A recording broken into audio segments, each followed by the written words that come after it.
একদা এক শান্ত সবুজ উপত্যকায়, যেখানে মানুষের জীবন ছিল সরল ও সহজ, সেখানে প্রকৃতির কোলে এক অদ্ভুত শান্তি বিরাজ করত। পাহাড়ের চূড়া থেকে নেমে আসা ঝর্ণার কলকল ধ্বনি, পাখির কিচিরমিচির আর বাতাসের ফিসফিসানি যেন এক ঐশ্বরিক সুরের মূর্ছনা তৈরি করত। এই উপত্যকার নাম ছিল নূরনগর, অর্থাৎ আলোর শহর। এখানকার মানুষেরা ছিল সহজ সরল, অল্পে তুষ্ট এবং আল্লাহর প্রতি গভীরভাবে কৃতজ্ঞ। তারা জানত জীবনের প্রকৃত সুখ বাহ্যিক প্রাচুর্যে নয়, বরং আত্মিক শান্তি আর আল্লাহর স্মরণে। নূরনগরের এক প্রান্তে বাস করত আলী, এক স্বপ্নবাদ যুবক। তার চোখে ছিল ভবিষ্যতের উজ্জ্বল স্বপ্ন আর মনে ছিল অদম্য আকাঙ্ক্ষা। সে ছিল পরিশ্রমী, কিন্তু তার মনে মাঝে মাঝে দুনিয়াবী সাফল্যের এক তীব্র বাসনা উঁকি নিত। তার ছোট বোন ফাতেমা ছিল ঠিক তার বিপরীত। ফাতেমা ছিল শান্ত, ধৈর্যশীল এবং আল্লাহর প্রতি অগাধ বিশ্বাসী। সে প্রকৃতির প্রতিটি সৃষ্টিতে আল্লাহর নিদর্শন খুঁজে পেত এবং প্রতিটি ছোট ছোট নেয়ামতের জন্য শুকরিয়া আদায় করত। তাদের বাবা মা তাদের ছোটবেলায় আল্লাহর পথে চলার শিক্ষা দিয়েছিলেন, কিন্তু আলীর মন মাঝে মাঝে দুনিয়ার চাকচিক্যে হারিয়ে যেত। একদিন নূরনগরের আকাশে এক অভূতপূর্ব ঘটনা ঘটল। গভীর রাতের নিস্তব্ধতা ভেদ করে এক উজ্জ্বল আলোর ঝলকানি নেমে এলো আকাশ থেকে, যা পুরো উপত্যকাকে আলোকিত করে তুলল।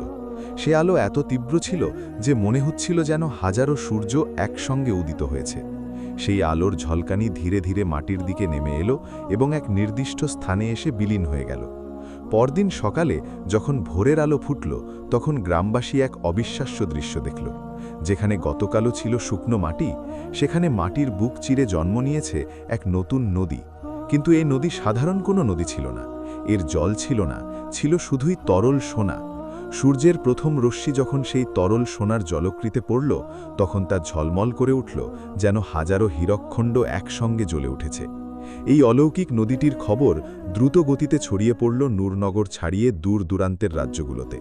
মানুষ বিস্ময়ে হতবাক হয়ে গেল। কেউ কেউ এটিকে আল্লাহর এক বিশেষ নেয়ামত হিসেবে দেখল, আবার কেউ কেউ এটিকে দেখল অঢেল সম্পদ অর্জনের এক সুবর্ণ সুযোগ হিসেবে। এই নদীটির নাম দেওয়া হলো স্বর্ণের নদী। আলী এই খবর শুনে প্রথমে বিশ্বাস করতে পারল না। সে দৌড়ে নদীর ধারে গেল এবং নিজের চোখে সেই সোনালী দৃশ্য দেখে মুগ্ধ হয়ে গেল। তার মনে এক নতুন স্বপ্নের জন্ম নিল। সে ভাবল, এই নদীই আমার সব স্বপ্ন পূরণ করবে। আমি আর দরিদ্র থাকব না।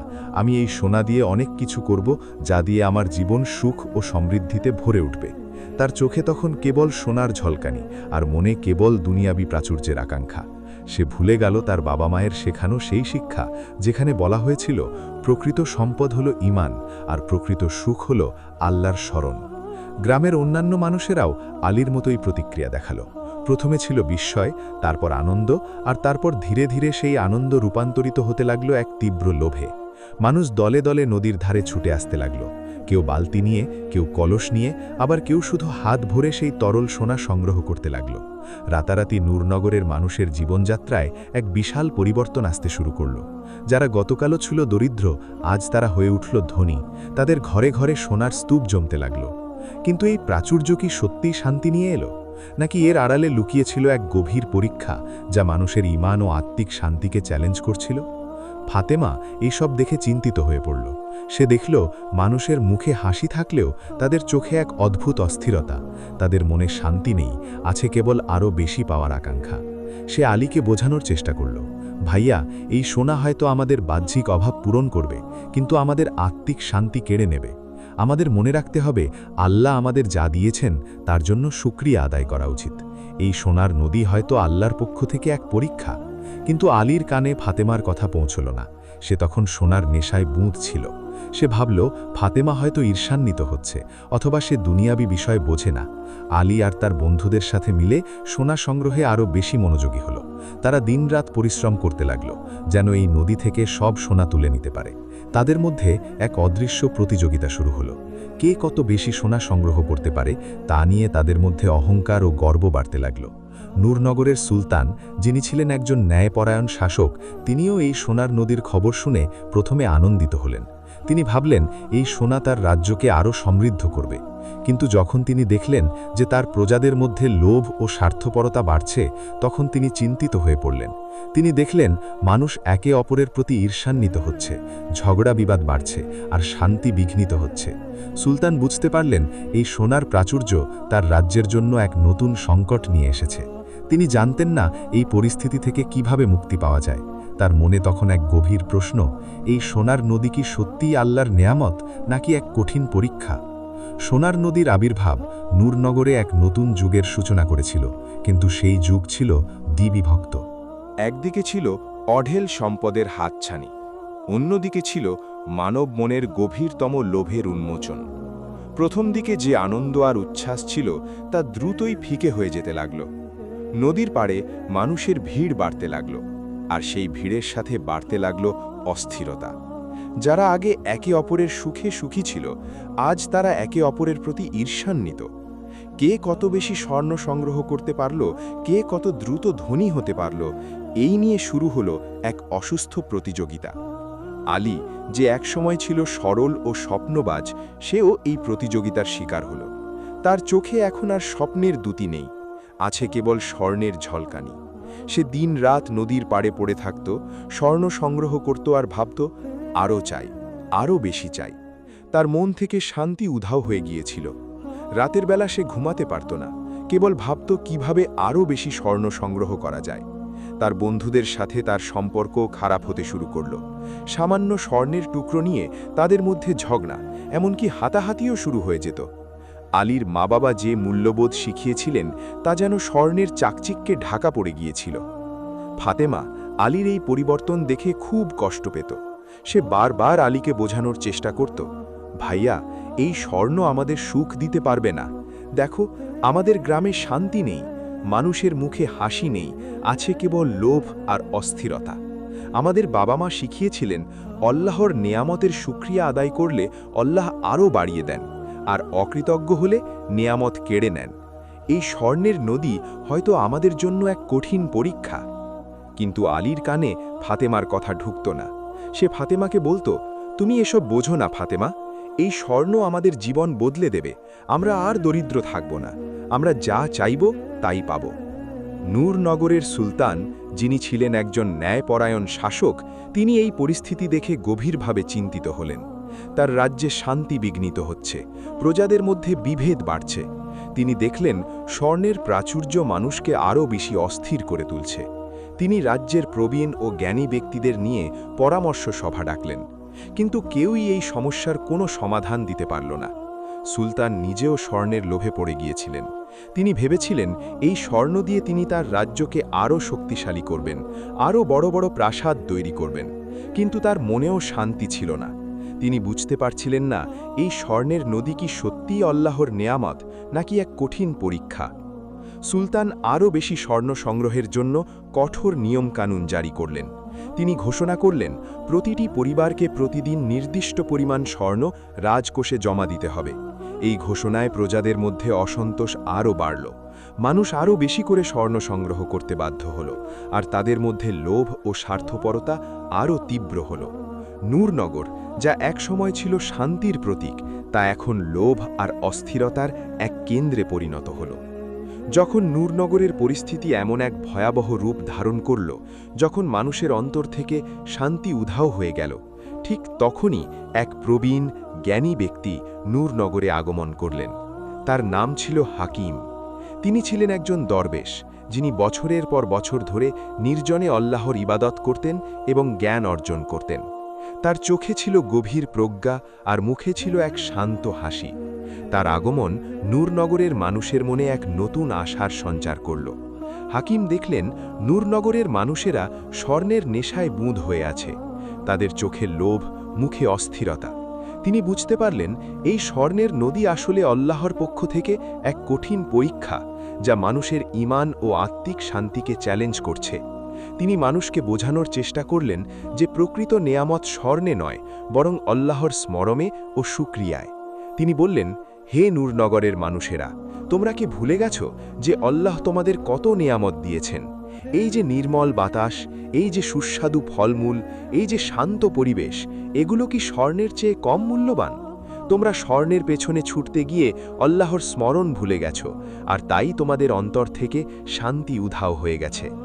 হাকিমের কথা প্রথমে কেউ গুরুত্ব দিল না। মানুষ তাকে উপহাস করল, বলল, এই বৃদ্ধ কি বোঝে? সে তো সারা জীবন দারিদ্র্যে কাটিয়েছে, সে কি করে বুঝবে স্বর্ণের মূল্য? কিন্তু হাকিম ধৈর্য হারালেন না। তিনি প্রতিদিন মানুষের কাছে আল্লাহর নেয়ামত ও শুকরিয়ার গুরুত্ব সম্পর্কে বলতে লাগলেন। তিনি বললেন, আল্লাহর স্মরণই প্রকৃত শান্তি। যখন তোমরা আল্লাহর স্মরণ করবে, তখন তোমাদের অন্তর শান্ত হবে, আর তোমরা প্রকৃত সুখ অনুভব করবে। হাকিম আলীকে ব্যক্তিগতভাবে উপদেশ দিলেন।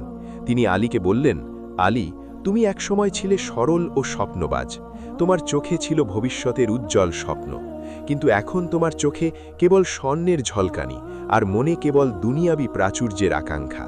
তুমি কি ভুলে গেছো যে এই দুনিয়ার সবকিছুই ক্ষণস্থায়ী? এই স্বর্ণও একদিন শেষ হয়ে যাবে, কিন্তু আল্লাহর স্মরণ চিরস্থায়ী। তুমি যদি প্রকৃত সুখ চাও, তাহলে আল্লাহর স্মরণে মনোনিবেশ করো, আর তার নিয়ামতের শুকরিয়া আদায় করো। হাকিম আলীকে আল্লাহর সেই নিয়ামতগুলো স্মরণ করিয়ে দিলেন যা স্বর্ণের চেয়েও মূল্যবান। তিনি বললেন, তোমার সুস্থ শরীর, তোমার বাবা মায়ের ভালোবাসা, তোমার বোনের স্নেহ, এই যে নির্মল বাতাস, এই যে সুস্বাদু ফলমূল, এই যে শান্ত পরিবেশ, এগুলো কি স্বর্ণের চেয়ে কম মূল্যবান? এই সব নেয়ামতের জন্য আল্লাহর শুকরিয়া আদায় করো, দেখবে তোমার অন্তর শান্তিতে ভরে যাবে। আলীর মনে হাকিমের কথাগুলো গভীর প্রভাব ফেলল। সে ভাবতে লাগল, হাকিম যা বলছেন তা তো সত্য। আমি স্বর্ণের পেছনে ছুটতে গিয়ে আমার শান্তি হারিয়ে ফেলেছি। আমার বন্ধুদের সাথে আমার সম্পর্ক খারাপ হয়ে গেছে। আমার মনে কোনো শান্তি নেই। আলী ধীরে ধীরে হাকিমের কথায় প্রভাবিত হল এবং তার ভুল বুঝতে পারল। সে উপলব্ধি করল যে স্বর্ণের পেছনে ছুটতে গিয়ে সে তার শান্তি ও আত্মিক সমৃদ্ধি হারাচ্ছে। সে বুঝতে পারল প্রকৃত সুখ বাহ্যিক সম্পদে নয়, বরং আল্লাহর প্রতি কৃতজ্ঞতা ও স্মরণে। আলী বিশ্বাস করল সে তার জীবন পরিবর্তন করবে। সে স্বর্ণের লোভ ত্যাগ করে আল্লাহর স্মরণে ও শুকরিয়ায় মনোনিবেশ করবে। সে হাকিমের কাছে গেল এবং তার কাছে ক্ষমা চাইল। হাকিম আলীকে বুকে জড়িয়ে ধরলেন এবং বললেন, আল্লাহ তোমাকে হেদায়ত দান করুন আলী, তুমি সঠিক পথ বেছে নিয়েছ। আলীর এই পরিবর্তন দেখে ফাতেমা খুব খুশি হল। সে জানত তার ভাই আবার সঠিক পথে ফিরে এসেছে। আলী এখন আর স্বর্ণ সংগ্রহে যেত না। সে তার সময় জ্ঞান অর্জন, আল্লাহর ইবাদত এবং মানুষের সেবায় ব্যয় করত। সে প্রতিদিন সকালে নদীর পাড়ে গিয়ে আল্লাহর জিকির করত, আর তার অন্তর শান্তিতে ভরে যেত। তার মুখে আবার সেই সরল হাসি ফিরে এলো, যা একসময় স্বর্ণের লোভে হারিয়ে গিয়েছিল। তার চোখে আবার সেই স্বপ্নের দ্যুতি ফিরে এলো, যা ছিল আল্লাহর প্রতি বিশ্বাস আর ভালোবাসার স্বপ্ন। আলী তার পরিবর্তন দেখে অন্যদেরও প্রভাবিত করার চেষ্টা করত। সে মানুষকে বোঝাত যে প্রকৃত সম্পদ হল ঈমান, তাকওয়া এবং আল্লাহর প্রতি কৃতজ্ঞতা। সে বলতো, আমরা স্বর্ণের পেছনে ছুটতে গিয়ে আমাদের শান্তি হারিয়ে ফেলেছি। আসুন আমরা আল্লাহর স্মরণে মনোনিবেশ করি আর তার নেয়ামতের শুকরিয়া আদায় করি। দেখবে আমাদের অন্তর শান্তিতে ভরে যাবে। প্রথমে মানুষ তাকে উপহাস করত, বলতো আলী পাগল হয়ে গেছে, সে স্বর্ণের লোভ ত্যাগ করে এখন আল্লাহর কথা বলছে। কিন্তু যখন তারা আলীর জীবনে প্রকৃত শান্তি ও সন্তুষ্টি দেখতে পেল, তখন অনেকে তার পথ অনুসরণ করতে শুরু করল। তারা দেখল আলী এখন আর অস্থির নেই, তার মুখে এক অদ্ভুত শান্তি বিরাজ করছে। তার চোখে এক নতুন দ্যুতি, যা স্বর্ণের ঝলকানির চেয়েও উজ্জ্বল। ধীরে ধীরে নূরনগরের মানুষের মধ্যে এক পরিবর্তন আসতে শুরু করল। কিছু মানুষ স্বর্ণের লোভ ত্যাগ করে আল্লাহর স্মরণে মনোনিবেশ করতে লাগল। তারা বুঝতে পারল প্রকৃত সুখ বাহ্যিক সম্পদে নয়, বরং আত্মিক শান্তি আর আল্লাহর স্মরণে। আলীর দাওয়াত কেবল কথার মধ্যে সীমাবদ্ধ ছিল না, তার জীবনযাপন ছিল তার দাওয়াতের সবচেয়ে বড় প্রমাণ। মানুষ দেখল আলী স্বর্ণের প্রাচুর্য ছাড়াই সুখী, শান্ত এবং পরিতৃপ্ত। তার এই পরিবর্তন অনেককে প্রভাবিত করল এবং তারা আলীর পথ অনুসরণ করতে শুরু করল। নূরনগরের সুলতান, যিনি একসময় ন্যায়পরায়ণ শাসক ছিলেন, তিনিও স্বর্ণের নদীর প্রভাবে নিজেও লোভে পড়ে গিয়েছিলেন। তিনি ভেবেছিলেন এই স্বর্ণ তার রাজ্যকে আরও শক্তিশালী করবে, আরও বড় বড় প্রাসাদ তৈরি করবে।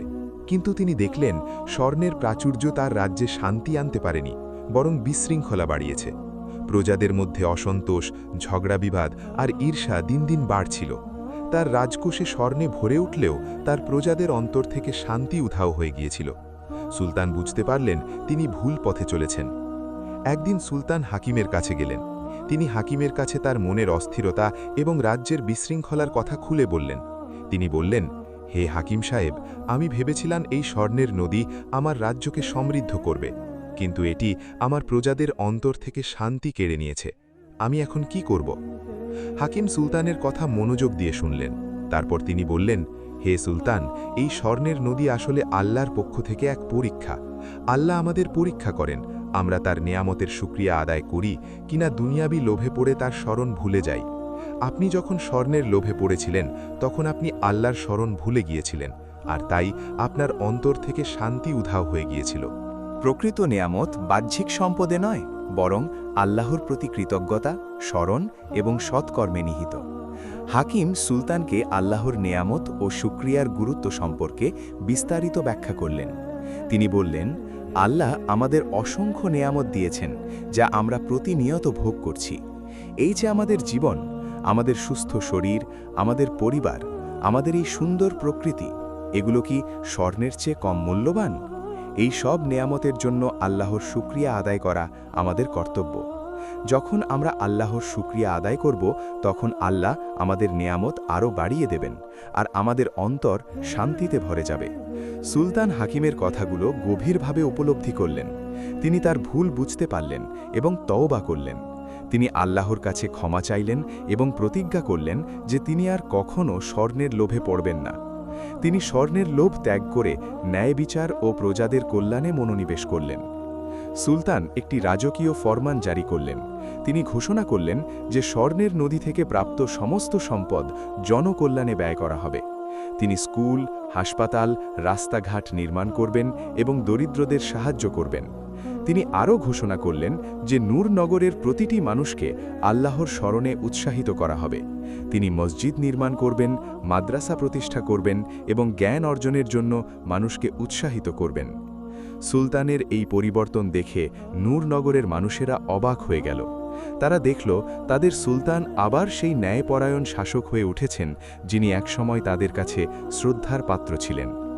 সুলতানের এই পরিবর্তন নূরনগরের মানুষের মনে এক নতুন আশার সঞ্চার করল। তারা বুঝতে পারল তাদের সুলতান আবার সঠিক পথে ফিরে এসেছেন। সুলতান এবং আলীর সম্মিলিত প্রচেষ্টায় নূরনগরে এক নতুন জাগরণ শুরু হল। মানুষ স্বর্ণের লোভ ত্যাগ করে আল্লাহর স্মরণে মনোনিবেশ করতে লাগল। তারা বুঝতে পারল প্রকৃত সুখ বাহ্যিক সম্পদে নয়, বরং আত্মিক শান্তি আর আল্লাহর স্মরণে। নূরনগর আবার সেই শান্তির প্রতীক হয়ে উঠল যা একসময় ছিল। মানুষ একে অপরের প্রতি সহানুভূতিশীল হল, ঝগড়া বিবাদ কমে গেল আর শান্তি ফিরে এলো। স্বর্ণের নদী, যা একসময় লোভ আর অস্থিরতার প্রতীক ছিল, তা এখন আল্লাহর নেয়ামত ও শুকরিয়ার এক স্মারক হয়ে উঠল। মানুষ যখন নদীর পাড়ে যেত তখন তারা স্বর্ণ সংগ্রহ করত না, বরং আল্লাহর জিকির করত এবং তার নেয়ামতের শুকরিয়া আদায় করত। এই নদী তাদের মনে করিয়ে দিত যে দুনিয়ার ক্ষণস্থায়ী সম্পদ নয়, বরং আল্লাহর স্মরণ আর তার নেয়ামতসমূহের প্রতি কৃতজ্ঞতাই প্রকৃত সুখ ও সাফল্যের চাবিকাঠি। নূরনগরের মানুষের মধ্যে যখন প্রকৃত পরিবর্তন আসতে শুরু করল, যখন তারা স্বর্ণের লোভ ত্যাগ করে আল্লাহর স্মরণে ফিরে এলো, তখন এক অলৌকিক ঘটনা ঘটল। একদিন সকালে যখন সূর্যের প্রথম রশ্মি স্বর্ণের নদীর ওপর পড়ল, তখন মানুষ এক অবিশ্বাস্য দৃশ্য দেখল। নদীর সোনালি তরল ধীরে ধীরে তার উজ্জ্বলতা হারাতে শুরু করেছে। প্রথমে তা হালকা সোনালি থেকে তামাটে রং ধারণ করল। তারপর ধীরে ধীরে তা স্বচ্ছ নির্মল জলে রূপান্তরিত হতে লাগল। এই পরিবর্তন এত দ্রুত ঘটল যে মানুষ হতবাক হয়ে গেল। যে নদী একসময় ছিল তরল সোনায় পূর্ণ, তা এখন হয়ে উঠল স্ফটিক স্বচ্ছ জলের এক শান্ত ধারা। মানুষ প্রথমে ভয় পেয়ে গেল। তারা ভাবল হয়তো আল্লাহ তাদের উপর অসন্তুষ্ট হয়েছেন। কিন্তু হাকিম তাদের আশ্বস্ত করলেন। তিনি বললেন, ভয় পেও না হে নূরনগরের মানুষেরা, এটি আল্লাহর পক্ষ থেকে এক নতুন নেয়ামত। তোমরা যখন স্বর্ণের লোভ ত্যাগ করে আল্লাহর স্মরণে ফিরে এসেছ, তখন আল্লাহ তোমাদের এই নতুন নেয়ামত দান করেছেন। এই নদী এখন আর স্বর্ণের নদী নয়, এটি এখন শ্রমণের নদী। হাকিম ব্যাখ্যা করলেন, এই নদী তোমাদের মনে করিয়ে দেবে যে দুনিয়ার ক্ষণস্থায়ী সম্পদ নয়, বরং আল্লাহর স্মরণ ও তার নেয়ামতসমূহের প্রতি কৃতজ্ঞতাই প্রকৃত সুখ ও সাফল্যের চাবিকাঠি। এই নদীর জল পান করে তোমরা আত্মিক শান্তি ও আল্লাহর নৈকট্য অনুভব করবে। এই জল তোমাদের অন্তরকে পরিশুদ্ধ করবে এবং তোমাদের ঈমানকে আরও শক্তিশালী করবে। মানুষ হাকিমের কথাগুলো উপলব্ধি করল। তারা বুঝতে পারল এই পরিবর্তন আসলে আল্লাহর পক্ষ থেকে এক বিশেষ রহমত। তারা দেখল এই স্বচ্ছ জলের নদী তাদের অন্তরকে এক অদ্ভুত শান্তি দিচ্ছে। তারা যখন এই নদীর জল পান করত তখন তাদের মনে এক অনাবিল প্রশান্তি নেমে আসত। তাদের অন্তর থেকে লোভ, ঈর্ষা আর অস্থিরতা দূর হয়ে যেত। তারা আল্লাহর স্মরণে আরও বেশি মনোযোগী হয়ে উঠল। এই শ্রমণের নদী নূরনগরের মানুষের জীবনে এক নতুন দিগন্ত উন্মোচন করল। তারা এখন আর স্বর্ণের পেছনে ছুটত না, বরং জ্ঞান অর্জন, আল্লাহর ইবাদত এবং মানুষের সেবায় নিজেদের নিয়োজিত করত। আলী, ফাতেমা এবং হাকিম তাদের জীবন আল্লাহর পথে উৎসর্গ করলেন এবং রাজ্যের মানুষের জন্য অনুপ্রেরণা হয়ে উঠলেন। আলী এখন একজন জ্ঞানী ব্যক্তি, যিনি মানুষকে আল্লাহর পথে আহ্বান করেন। ফাতেমা একজন শিক্ষিকা, যিনি শিশুদের কোরআন ও হাদিসের জ্ঞান দান করেন। আর হাকিম, তিনি নূরনগরের মানুষের আধ্যাত্মিক গুরু, যিনি তাদের সঠিক পথে পরিচালিত করেন। সুলতানও তার ভুল থেকে শিক্ষা নিয়েছিলেন। তিনি এখন একজন ন্যায়পরায়ণ ও ধর্মপ্রাণ শাসক। তিনি তার রাজ্যের প্রতিটি মানুষকে আল্লাহর স্মরণে উৎসাহিত করেন। তিনি মসজিদ, মাদ্রাসা এবং জ্ঞান অর্জনের কেন্দ্র স্থাপন করেন। তার রাজ্যে আবার শান্তি ও সমৃদ্ধি ফিরে আসে, যা আল্লাহর প্রতি শুকরিয়া ও শ্রমণের মাধ্যমে অর্জিত হয়। নূরনগর আবার সেই আলোর শহর হয়ে উঠল, যেখানে মানুষের অন্তর ছিল আলোকিত আর তাদের জীবন ছিল শান্তিতে পূর্ণ। এই গল্পের মূল শিক্ষা হল, দুনিয়ার ক্ষণস্থায়ী সম্পদ নয়, বরং আল্লাহর স্মরণ ও তার নেয়ামতসমূহের প্রতি কৃতজ্ঞতাই প্রকৃত সুখ ও সাফল্যের চাবিকাঠি। লোভ মানুষকে ধ্বংসের দিকে নিয়ে যায়, আর অল্পে তুষ্টি ও শুকরিয়া মানুষকে আত্মিক শান্তি ও আল্লাহর নৈকট্য দান করে। এই স্বর্ণের নদী ছিল আসলে এক পরীক্ষা, যা মানুষকে আল্লাহর স্মরণ থেকে দূরে সরিয়ে দিচ্ছিল। কিন্তু যখন মানুষ তাদের ভুল বুঝতে পারল এবং আল্লাহর পথে ফিরে এলো, তখন আল্লাহ তাদের জন্য এক নতুন নেয়ামত দান করলেন, শ্রমণের নদী, যা তাদের অন্তরকে আলোকিত করল এবং তাদের ঈমানকে আরও শক্তিশালী করল। নূরনগরের উপত্যকায় শ্রমণের নদী আজও বয়ে চলেছে তার স্বচ্ছ জলধারা নিয়ে। এই নদী কেবল একটি ভৌগোলিক অস্তিত্ব নয়, এটি এক জীবন্ত প্রতীক আল্লাহর নেয়ামত, শুকরিয়া ও শ্রমণের।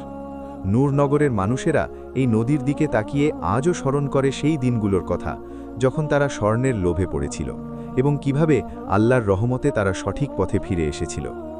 আলী, ফাতেমা এবং হাকিমের গল্প নূরনগরের প্রতিটি ঘরে ঘরে বলা হয়। তাদের জীবন কাহিনী মানুষকে শেখায় যে দুনিয়ার চাকচিক্য ক্ষণস্থায়ী, আর আখেরাতের জীবনই চিরস্থায়ী। প্রকৃত সম্পদ হল ঈমান, তাকওয়া এবং আল্লাহর প্রতি অগাধ বিশ্বাস। যখন মানুষ আল্লাহর প্রতি কৃতজ্ঞ থাকে এবং তার শ্রমণ করে, তখন আল্লাহ তাদের জীবনকে শান্তি ও সমৃদ্ধিতে ভরে দেন। শ্রমণের নদী আজও বয়ে চলেছে, আর তার প্রতিটি ফোঁটা জল যেন ফিসফিস করে বলছে, হে মানবজাতি, তোমরা তোমাদের রবের কোন কোন নেয়ামতকে অস্বীকার করবে। এই নদী স্মরণ করিয়ে দেয় যে আমাদের চারপাশে ছড়িয়ে ছিটিয়ে আছে আল্লাহর অসংখ্য নেয়ামত।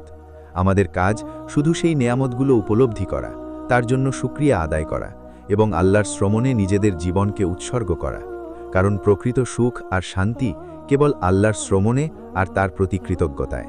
আর এই পথেই নিহিত রয়েছে ইহকাল ও পরকালের সাফল্য। নূরনগর এখন কেবল একটি শহর নয়, এটি একটি আদর্শ, যেখানে মানুষ আল্লাহ প্রতি কৃতজ্ঞতা, ধৈর্য ও ভালোবাসার সাথে জীবনযাপন করে। শ্রমণের নদী তাদের এই আদর্শের প্রতীক, যা তাদের অন্তরকে সর্বদা আল্লাহর শ্রমণে সিক্ত রাখে।